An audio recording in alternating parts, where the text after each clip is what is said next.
Strong to intense tornadoes are possible tomorrow in this affected area, and if you happen to live up here, here's what you need to know to stay safe tomorrow on Monday. The facts of the matter are that we're going to see a jet stream start to push up from Oklahoma, and that's going to enter Iowa, Minnesota, and Wisconsin.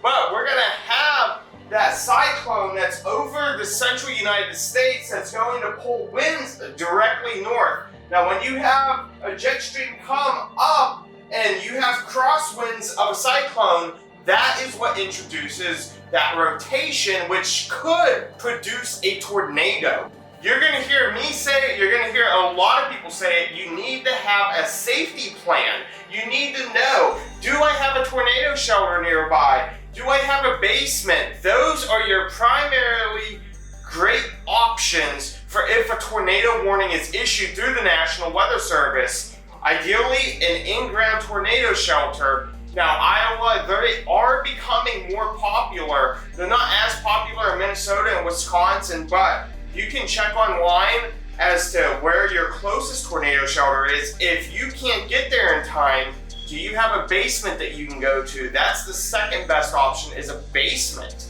Now, if you don't have any of those, you need to put as many walls between you and the outside as possible. Make sure your doors are closed. You know, a lot of people talk about the bathrooms and stuff like that. You need to get into a corner where there are so many walls between you and the outside, pretty much the center of your house, as low ground to the as low to the ground as possible. That is where you're going to have your safest chance of riding through one of these mega tornadoes. But it's not to say that it is going to happen. You know, verbiage in the National Weather Service here states that it could be potential. You know, right now, meteorologists, while they are scientists, you know, I've been in meteorology for a while, nothing is 100%. You know, we could sit there and say, hey, this is looking like we could have a major tornado outbreak, and then one variable changes that morning that was unexpected. You know, the dew points don't get up as high. Just for example, that's been pretty typical. Or you get days where you're not expecting anything, and then bam, bam, bam, tornado watches are coming out, warnings are being dropped.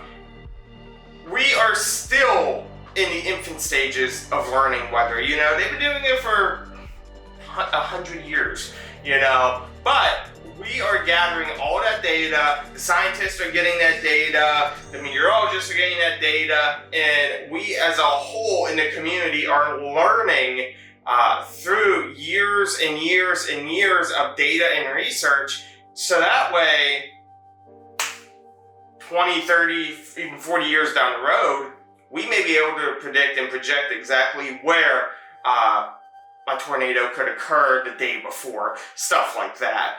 But don't panic, don't freak out, just make sure that you have your plan, you have a way to get emergency warnings. That's a big one. National Weather Service offers the NOAA Weather Radio. They send out the they send out the wireless emergency alerts, the WEAs. They also have their ambassador program, so any major YouTuber, stuff like that, they show the warnings as well. Just don't sit there and try to interpret radar data yourself. You know, so many people are, oh, this is rotation, but it's not. It's not, you know, so don't do that. Get it from a trusted source, please.